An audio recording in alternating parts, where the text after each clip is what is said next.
وعلیکم السلام ورحمۃ اللہ وبرکاتہ۔ فرماتے ہیں کہ اس حدیث کی وضاحت کر دیں، کیونکہ یوسف علیہ السلام نے تو کہا تھا پہلے عورتوں کا حال پتہ کرو۔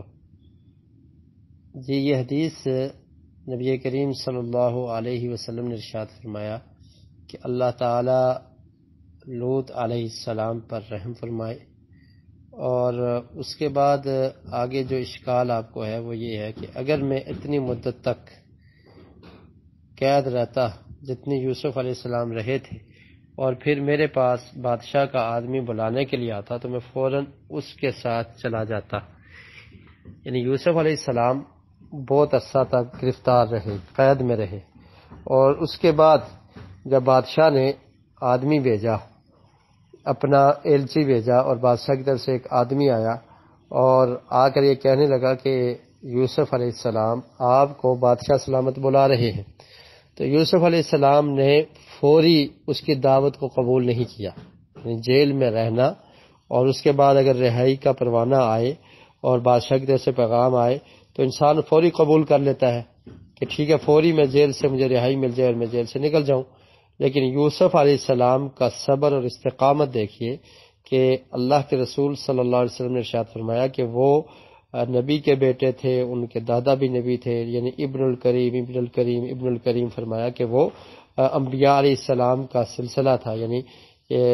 یوسف علیہ السلام جو ہے یعقوب علیہ السلام کے بیٹے تھے، وہ بھی نبی تھے، اور یعقوب علیہ السلام کے جو والد اسحاق علیہ السلام وہ بھی نبی، اور اسحاق علیہ السلام کے والد ابراہیم علیہ السلام یہ بھی نبی۔ تو یہ نبیوں کا ایک سلسلہ ہے، اس میں یوسف علیہ السلام تھے۔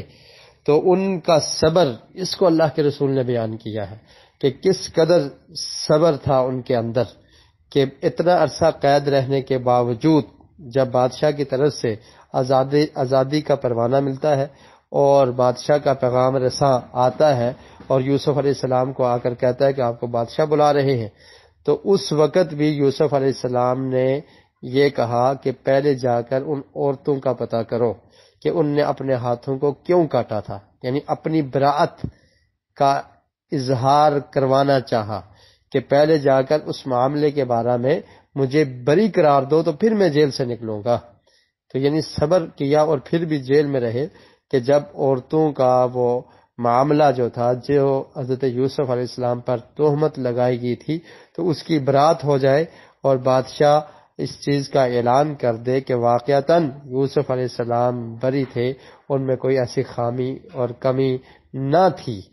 تو اس کے بعد پھر یوسف علیہ السلام جیل سے نکلے اور پھر انہوں نے بادشاہ کی بات کو قبول کیا اور جیل سے نکل کر بادشاہ سلامت کے پاس گئے۔ تو یہ اس چیز کا ذکر اس حدیث میں نبی کریم صلی اللہ علیہ وسلم نے بیان کیا ہے کہ ان میں صبر اتنا تھا کہ اگر اتنا عرصہ قید رہنے کے بعد کوئی بھی پیغام رساں آتا، بادشاہ کی طرف سے کوئی پیغام لے کر آتا، تو میں اس کی دعوت کو فوری قبول کر لیتا اور میں نکل جاتا۔ لیکن یوسف علیہ السلام نے فوری اس دعوت پر لبیک نہیں کہا، قبول نہیں کیا، بلکہ اپنی برات کا اظہار کروایا، پہلے اعلان کروایا، اور اس کے بعد جیل سے وہ نکلے۔